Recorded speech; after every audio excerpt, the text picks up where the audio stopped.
Hello, everyone. Welcome to our speaker series here.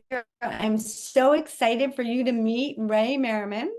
I am Debbie Levine. I am part of the NCGR Atlantic Florida Chapter, and Ray is going to be coming to visit us this month, April 20th, which is a very exciting day. We'll talk more about that later. But in the meantime, let's meet Ray. Ray, I'm so Hey, excited. how are I you? Good love to your be here. background. Thank you. I'm I very love pleased it. with my background. It's from Mid-Journey, the AI artistic program that's been around for a couple years. And yeah, you can do good work on that if you have a creative graphics mind. So I'm pleased with it. Thank you. Yes. And you have a financial mind. Just out of curiosity, before we get started, do you want to share with everyone what your sun, moon, and rising are? Yeah, I'm a sun and moon in Capricorn. So I'm a Ah, double Capricorn. I have late Virgo rising with Neptune near the ascendant, Uranus near the midheaven. My ruling planet is Mercury, opposite Uranus. So my ruling planet opposes Uranus, third and ninth house. So I write a lot about astrology. Venus is conjunct Jupiter, my second house in Scorpio. So I write a lot about financial astrology. Yeah. oh, that is awesome. So that was one of the things that I was dying to know, like which came first? Was it astrology first and then finance, or finance and then astrology? Yeah, it was astrology first. I Oh, graduated from college in 1969 with an undergraduate degree in psychology.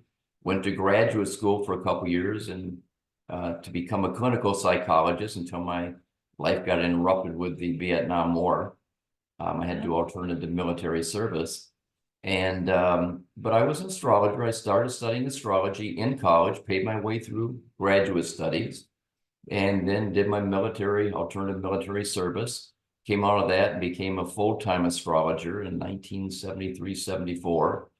And a couple years after that, one of my clients wanted to know if there's any correlation between astrology and finances. I didn't know. So I asked her, if you want me to find out, get me 20 companies on the New York Stock Exchange. This is in March of 1978. Give me 20 companies incorporation dates on the New York Stock Exchange and their charts. Find me a place to hide away for a week to do research and see what I come up with. And she did, and her investor did. And I went and stayed at a farm of a Roman Catholic priest who happened to like astrology, and it was quiet. And I looked at those 20 charts, and at the end of a week, I said, these five companies would probably do well if you invest in them today and get out on this date in September, 6 months later. The wow. market wasn't doing much, and it was trading between 750 and 850 on the Dow. And in those 6 months, those five companies gained 28%. And I thought, wow, there might be something here. So I started getting into the relationship of stock markets and astrology. And it's always a challenge when you're good at first. If your first few trades, your first few calls are good, you get a false sense of you know what you're doing. All right, we got Ray back. We're back in action here, Ray.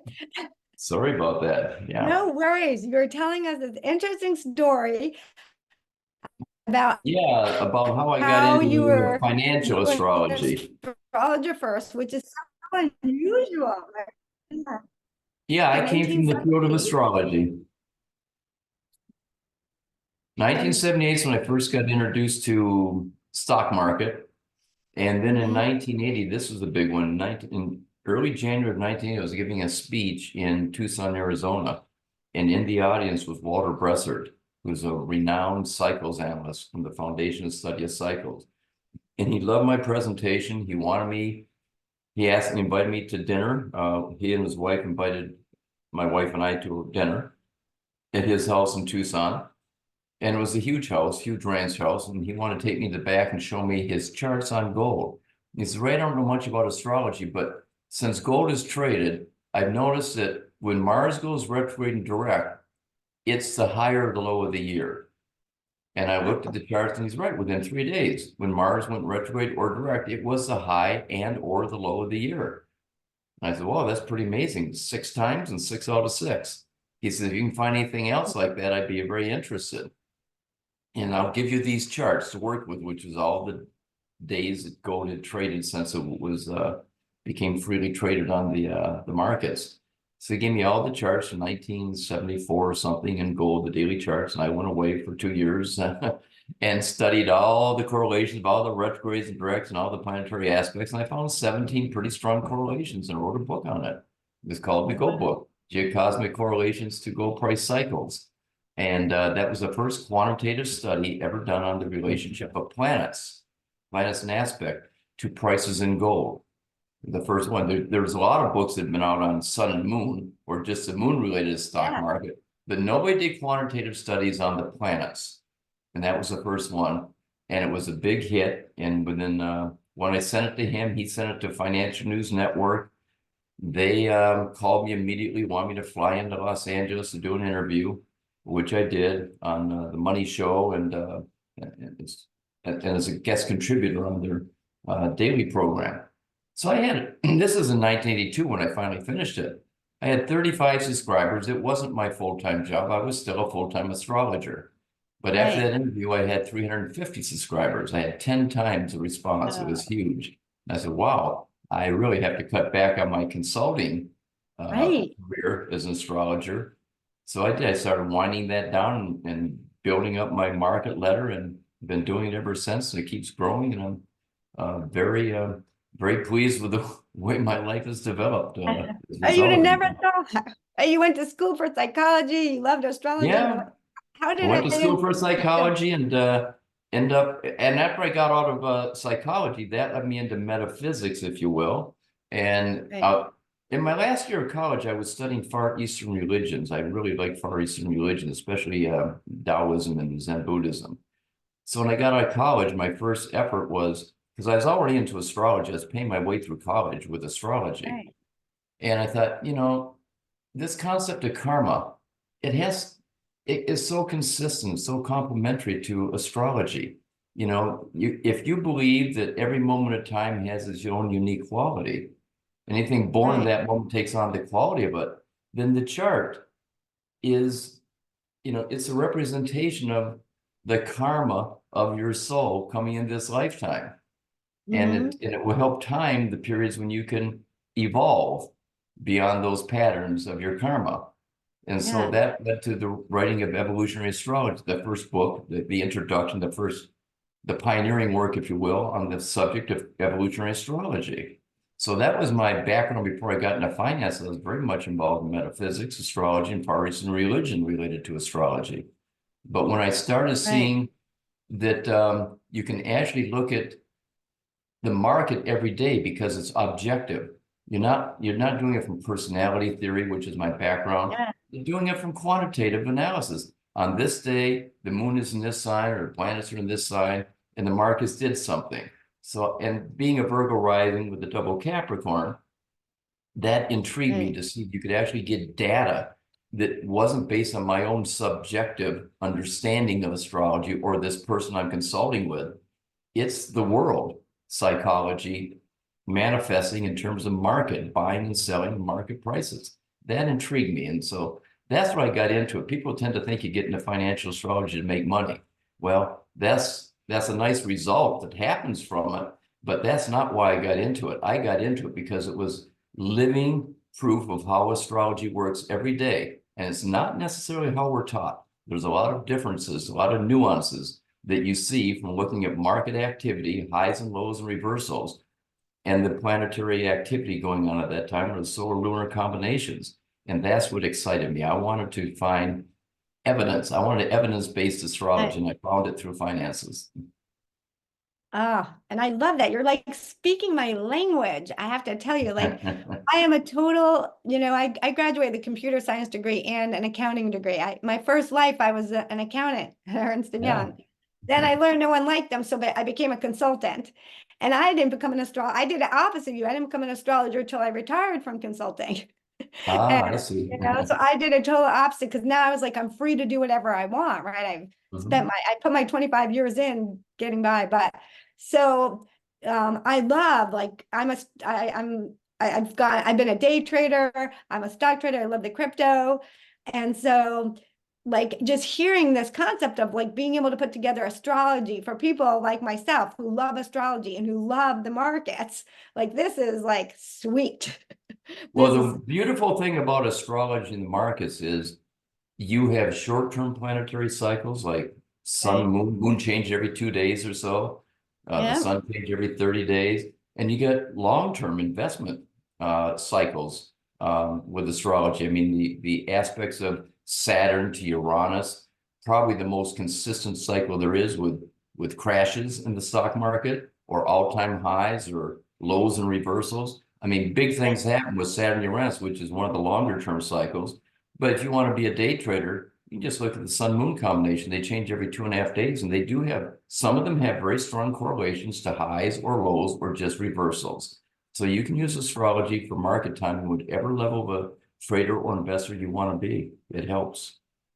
And is it big picture or is it individual? Because you mentioned when we were talking earlier how you asked them to get you like so many different companies. So is it more when people do this, is it more in a company by company? Like for example, say Tesla, right? Tesla's a hot stock right now, right? It's one of my go-tos. Like is it, do they operate independently, like the planets related to that Tesla's chart, or Yeah. is it a big picture as well? Well, that's a good question, and that's where I started. I started with the idea that the incorporation date and the performance of the stock would be related to astrology. You have an incorporation date, which gives you a chart. You look at the Yeah. transits to it, and it will tell you whether that stock is going to go up or down. As I said, I found 5 of the 20 I looked at that had a correlation. That's not a high number. I mean, you would think if there's a really strong relationship between first trade date or incorporation date, that if those dates are accurate, there should be a higher correlation, just 5 of them. But 5 of them did work out well. The other 15 didn't have a correlation I could find, so maybe it was the wrong incorporation date. I don't know. But Oh, that's how I started, and that didn't serve me well in the end as an actual trader or investor. I wasn't doing right. too well when I first started. But when I Mhm. got into um, um, to transits, dealing with human psychology all over the world. You know, the fact is that tensions or principles or dynamics, they increase into an aspect and they peak and then Right, they recede. right. That had more to do with the correlation of market timing to astrology and financial markets than looking at the charts of the corporations. For me, I mean, I Right. found that Okay. to be very, very accurate. I mean, we're talking like 80% now instead of 25% in my experience. And my experience Yeah. might be different than other people. So I Yeah.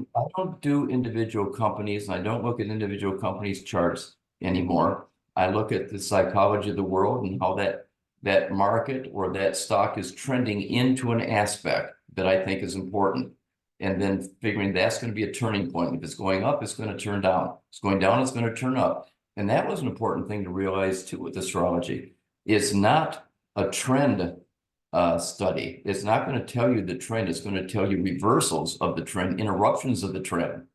And Oh. that became very powerful as a market timing tool for traders. And so that's where I got my niche. Right. I'm a market timer for traders, even though I find these are very useful for investments too, because you got long-term cycles. And you know, the older I get, the more I'm interested in investment, just basing a position that I believe in and waiting for the Yeah. long-term cycle to manifest and adding on or getting out at that time. So in answer to your question, I feel it's the transits to one another that deal with human psychology and awareness of what's going on in the mundane world that leads to the in the culmination of a trend and the reversal of a trend. And that's the true value of astrology with financial markets. Right. Okay. Yeah. So it's more about the trends than Yeah. than Well, to no, it's try more about the reversal of the trends, the reversal. interruptions of the trends. There are a couple factors that deal with trends. For instance, Mars and Scorpio has a really good correlation to Mm. rallies in gold market. And Venus in Libra has a very good correlation to lows in silver. But aside from that, I don't know a whole lot of trends that deal with Okay. we do studies, you got these things, we've got these computer programs that show you the correlation of Jupiter through every degree of the zodiac over the last 120 years, or Saturn every degree.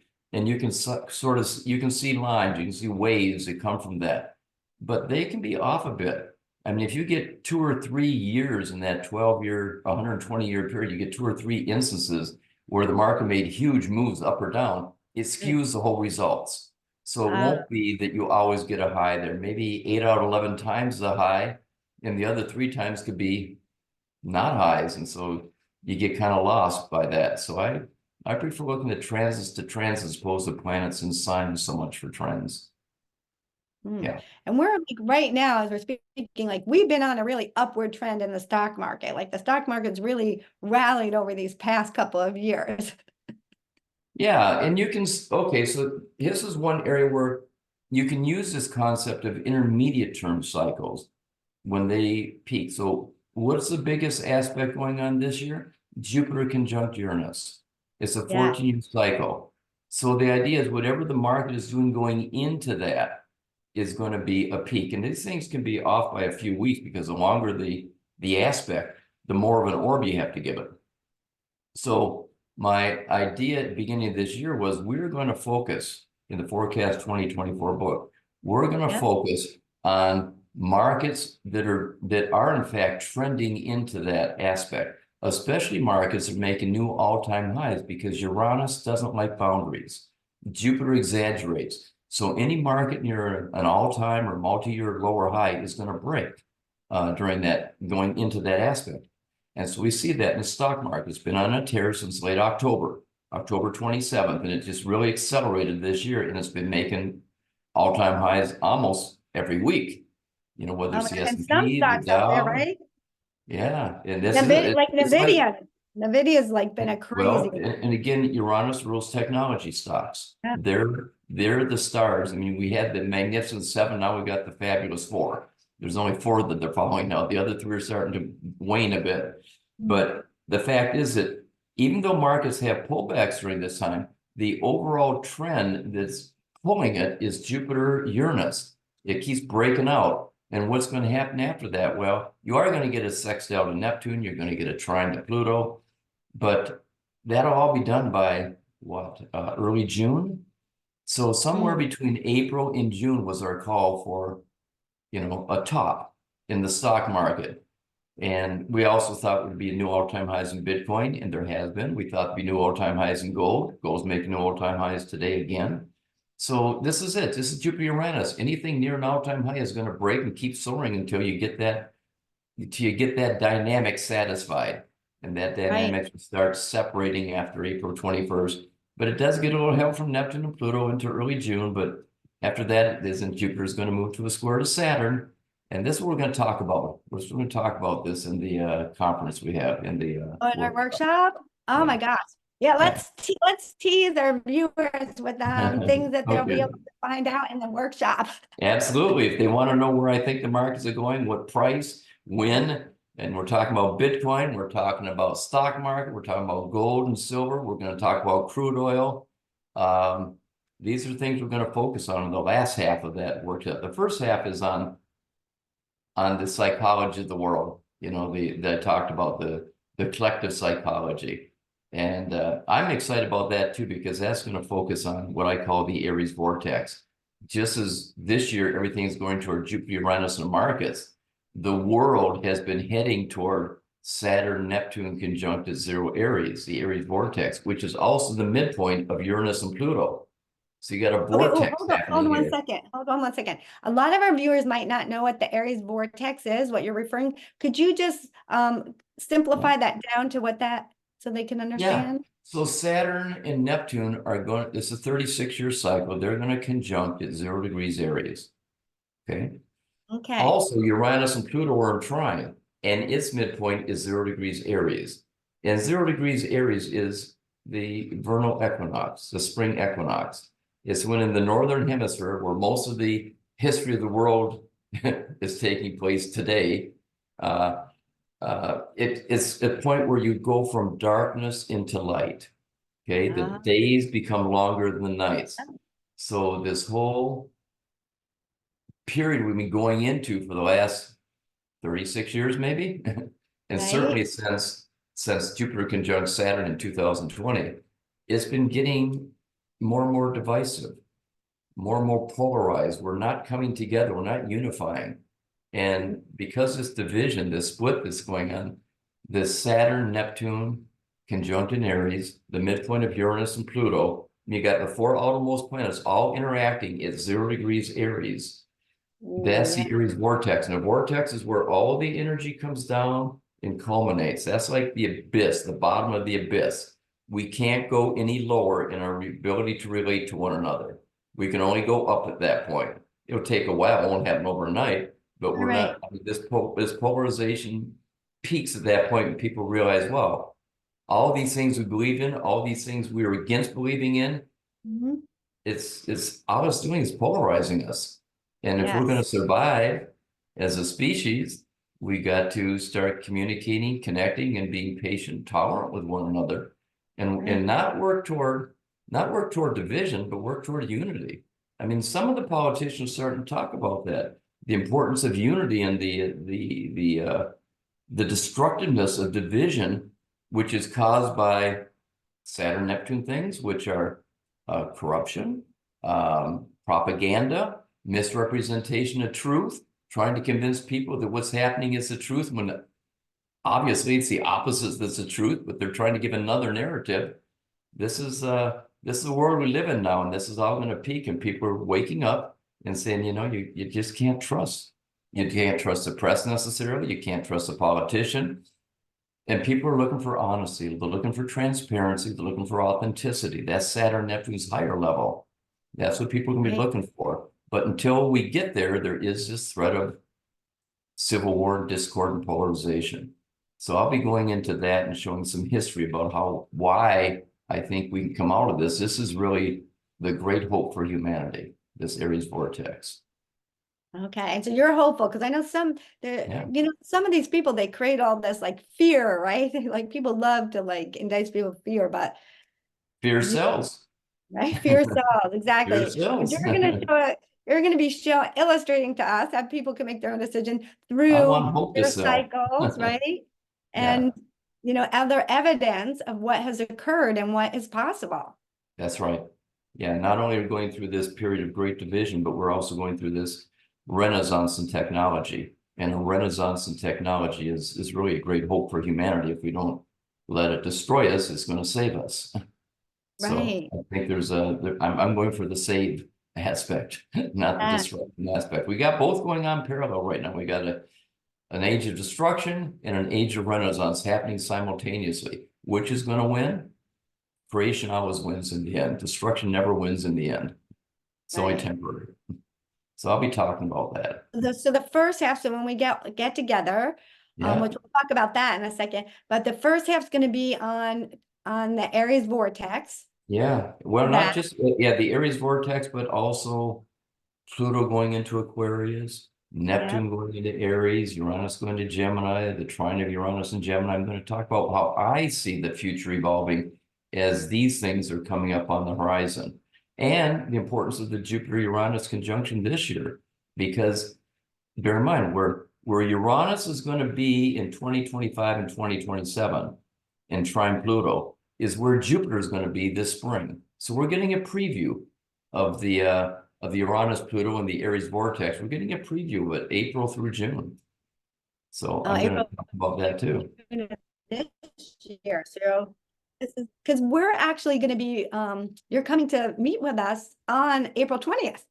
On the Like, day of the is that cool? Jupiter-Uranus conjunction, I'm meeting with your group in Miami, Florida, and I hope a lot of people come to it because I'd like to meet them. I think they'll be interested in what I have to say, and especially if they're astrologers, because it's all based on the combination of astrology and cycles and how they tie together. Yeah. And Yeah. now, do you look at eclipses at all in the Mhm. relation? Because Yeah, I look at eclipses, but they're not really great market timers. okay, They're they're short-term market timers, but they're long-term um, timers for collective psychology. You know, the mood of the collective changes, and you got to look at the sign it's in, the planets it's aspecting, and I'll yeah, talk about that too. It's an eclipse conjunct Chiron in yes, Aries. and we got a comet coming at the same time. So this is a very powerful eclipse. Not only is it a powerful eclipse for the world, but especially the United States. It's cutting right across the center of our country. Yeah. So it's definitely affecting the United States if Talking we're going about to the make it. division, right? Yeah, it's going from southwest to northeast. Just the opposite of what happened in 2017 when it went from northwest to southeast and went over Yeah. Florida. And you know what happened in 2017 in Florida? I mean, that's when Hurricane Andrew, I believe it was, struck the whole Gulf area and, southern Florida. It was a Oh yeah, destructive time. It was a rough hurricane. Yeah. panhandle, yeah. I don't think this is going to be a hurricane. It's too early, but it could be other things. I mean, it's going to go across the Midwest and it's tornado season there.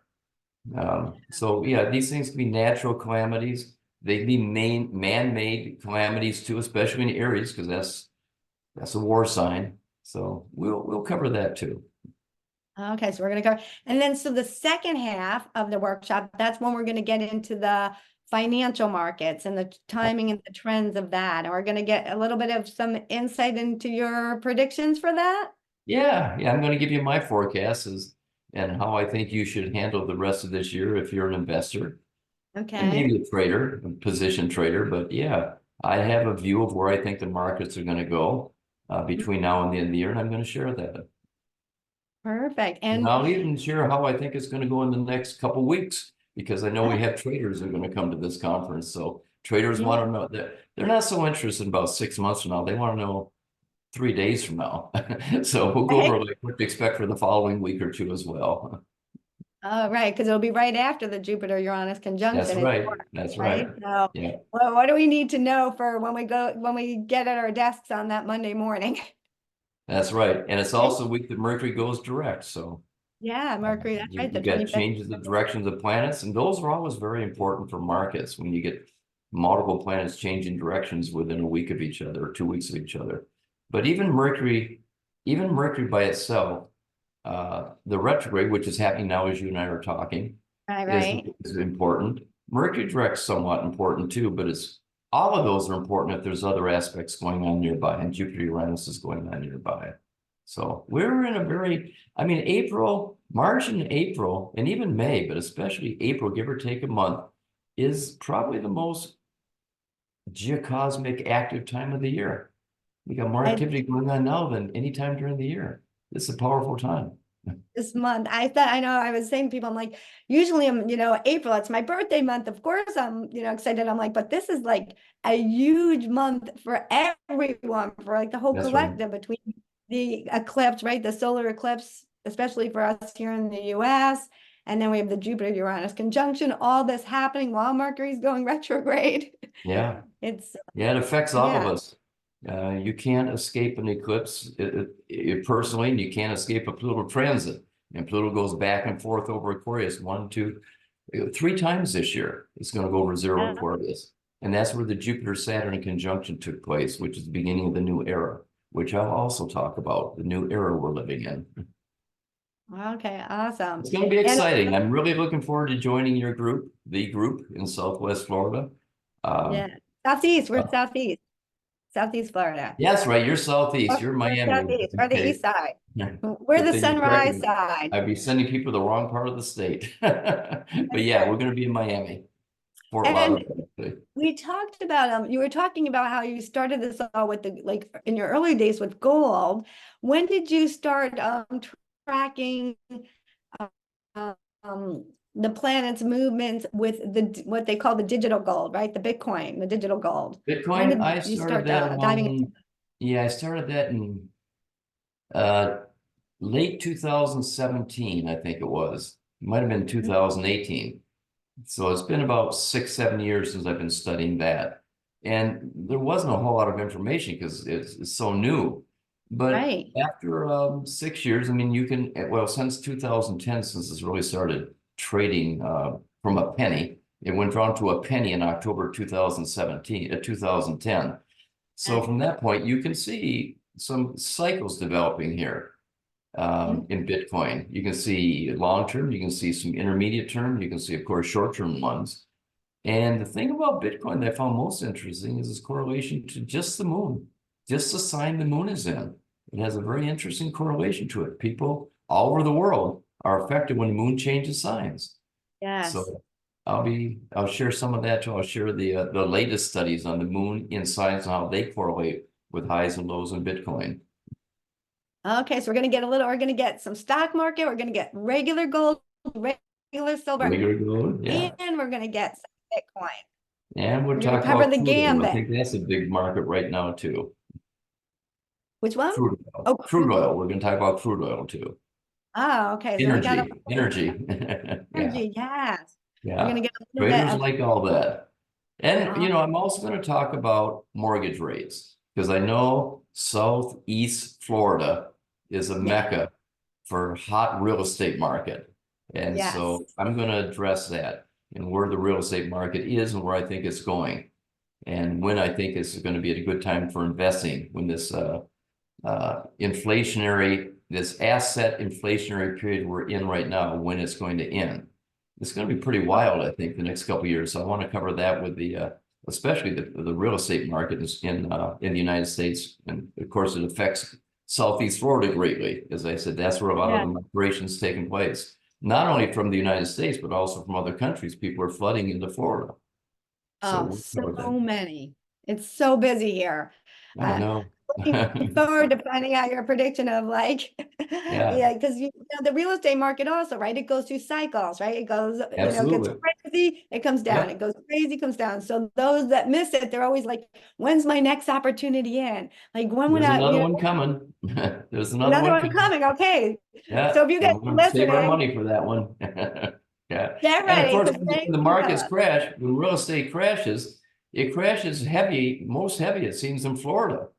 You get hit the hardest because you went up the highest. You get the extremes of the peaks and the lows. So that's why I'm interested in the real estate cycle of Southeast Florida. Ah, well, we're very Yeah, interested in learning more about that, especially, good. those of us that have like been holding out because you know how it's the same thing as the stock market. Like, is it too high? And then you think it's too Yeah. high, but it goes higher. And then you're like, oh my God. And Right. that's And when people jump in right at the high. you're always like, and then Yeah, when I it was goes down, you're like, oh, well, don't buy it now because it's going to go down even further. Like, don't get it now. Like everybody's selling now. Right? That's the psychology of it, right? When things are super high, people are like, oh my God, I don't want to miss it. I better get in. And then when things are super low, like, oh no, now it's a disaster, right? So like I got they're to get up before I lose everything, but it never goes down to zero. Yeah, exactly. So it's going to that's the be psychology. interesting. You're right. Now, are you going to be sharing with us more about how it works in your predictions, or will you be able to give us a little insight on how some people could start implementing these techniques in their own practice? If they want that, I'll give it, there'll be a lot of interaction with the audience. So the audience Okay, can, I got a structure, an outline of things that I want to cover, but I'm allowing a lot of time there for interaction and questions, and I'll be glad to go in the direction of interest of the audience. perfect. And I do want to remind people that this is an in-person event. It's not a hybrid event, it's in person, and there is limited capacity. So if you are like super excited, you're like, oh my God, I gotta learn this, like make sure you're getting your tickets now. But we are going to record it, and it'll be available, I think, Monday or Tuesday of the Okay, following for perfect. those. Yeah, Yeah, so okay, so if you can't join us live, yeah. then we will be having the Order it recording. and get the recording in 2 or 3 days after it takes place. Yeah, you can do it. Perfect. Mhm. Okay. See that perfect. That's so great because yeah, especially having such a crazy time. Now, you mentioned about how you had your 2024 forecast that's a book, right? Yeah, That a book it's a you published. book. The forecast book. So is Yeah, that it's over there. no worries. It's right over But there. that I didn't put it up might be of here. interest for some Oh, people. Like I think want it'd to be talk about maybe interested. Anybody who's interested in what's going on in the world, the geopolitical situation, the cultural, social, cultural movements taking place, the politics, the election coming up. I cover all that. And then I cover, as I said, the stock market, gold, silver, um, interest rates, treasury notes, currencies, the euro to the dollar, the yen to the dollar, Swiss franc to the dollar, the US dollar to all of them, and grain prices. That'd be corn, wheat, soybeans, and crude oil. We cover all those markets in it. Yeah. Awesome. Okay. Are there any other books that you've done recently that you think might be helpful to the audience? Well, Merriman on I have a Market lot. Cycles. The Merriman on Market Cycles is an introductory book on just cycles.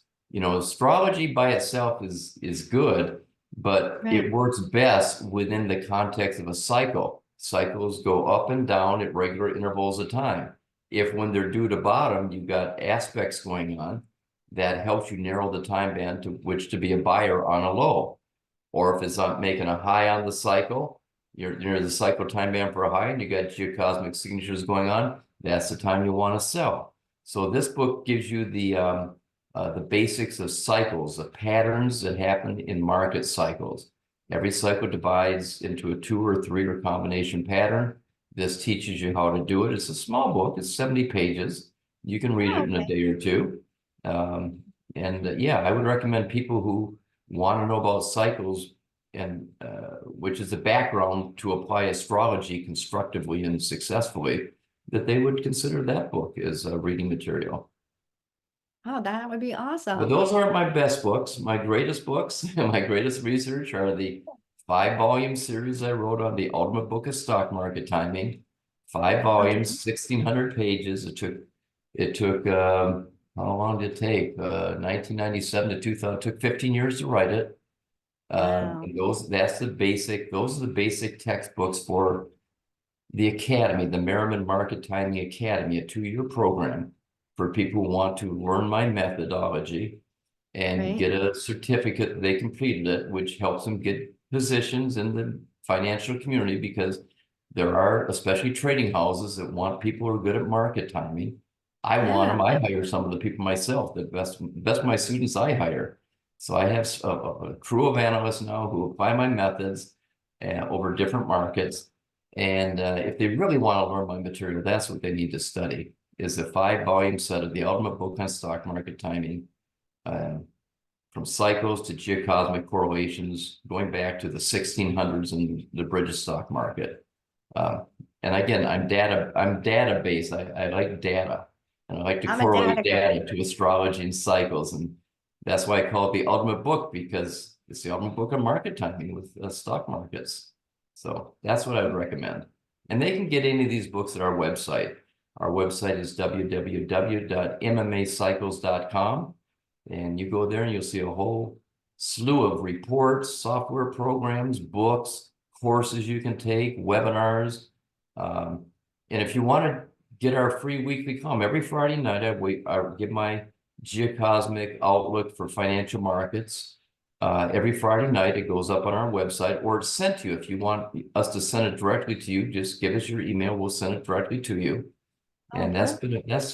that's hugely popular. It's in several different languages throughout the world. So Oh, that's wow. a big it's a good way to get a sense of what the astrology dynamics are for the next week and how it might affect which markets. Okay. So you can get And you what, can see that free on our website. Just go to mmacycles.com, mmacycles.com, and just go to the free weekly column and you can pick it up there. perfect. MMAcycles.com. Yeah. Yeah, Right. And then www.mmacycles.com. That's where it is. perfect. Yeah. Please And what visit about, us, and hope you find it as valuable as we try to make it for beginning, intermediate, and long-term investors. We try to, I think it's the work that we do can apply to any level, any person's level of financial acumen. If you're a beginner, intermediate, or experienced trader or investor, you'll gain something from our research, which I think is very unique. And it's not just my research, it's the research of the students of the Merriman Market Timing Academy. They do incredible research on various markets. They're good. Mhm. so even if someone is just like, they just dabble in the stock market, maybe they have their, IRAs or whatever, like this, starting to understand this, they can at least appreciate the highs and the lows and how the market works and the Yeah, cycles in it. And what yeah. about those? I thought do you have a subscription to, for those that are like, I don't necessarily want to learn how to do all this myself, but I want the info. Like, give me the info, right? Yeah, How do I we know have when to several. sell? We have several market letters. I mean, if you're a trader, we have daily reports for people who trade commodity markets, especially, or they trade the ETFs on commodities, like the ETF on Okay. gold, the ETF on stocks, the ETF on silver, the ETF on crude oil. We give the support, resistance, and our recommendations where to buy and sell based on the futures, but it's very easy to transfer that to the ETF of those, which trades on the Right. stock exchange. You don't have to get into the high leverage futures. So we have the daily report, we have the weekly report, which does the same thing.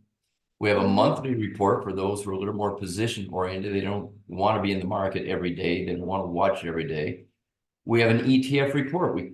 Gianni DiPoce, my apprentice, one of my best students ever, does a really good report on 10 different ETFs from GDX with gold and the health and what is the health industry, the real estate, the builders industry. They have all these S&P sectors and other ETFs that he tracks, including BITO, which is Bitcoin one, for those who Okay. want to just trade ETFs directly and not look at the futures so much. Right. And we have the annual book for those who are really long-term investors. You know, the annual forecast book's been out since 1976. This next year will be our 49th year. This is our 48th year. So Wow. that's been out for a long time. And when I first started, it wasn't even for finance, it was just for astrology. But as of 1980, it's become more and more financial. So yeah, we have those reports for those who don't want to learn it. They just want to know what the results are, what our strategies are. And at the end of every explanation, we spend 1 or 2 paragraphs explaining the cycle's position, where we think the market is going. And then the last 2 paragraphs give our strategies for position traders and aggressive traders. And we have one for very aggressive traders, those who want to be in the market for 1 day to 10 days. We have a section for them too. So whatever level of For trader you are, everybody. we got you covered. We've done our research. Well, I am super, super excited about this upcoming workshop. I mean, there's so much between the day that, like, out of all the days of the year that you could have come to see us, and you're coming on April 20th, right? Yeah, we planned it that way. You and I planned it that way. Your Yeah. organization, I planned it. Let's do it on that day because I'm going to be in town then. That looks like a really good day to do it. We're So doing it. apropos. Yeah. Anything else that I didn't ask you about that you think people would be interested in, of what we're going to No, cover? you did a good job. You asked a lot of good questions. I think we're in good position now to come into this workshop and deliver a presentation that is going to be very valuable for those who can attend. And we're going to have a good time too. I don't think it'll be boring. I think it'll be exciting and lively because we have a lot of interaction going on. Yeah, Looking well, forward to it. it's like Jupiter and Uranus are in the house that day. How can it not That's be fun, right. right? How can it What a not great day for a conference like this. Yes. And we don't, the attendees, they don't need to bring anything. It's not personal, so they don't need to bring their personal charts with them.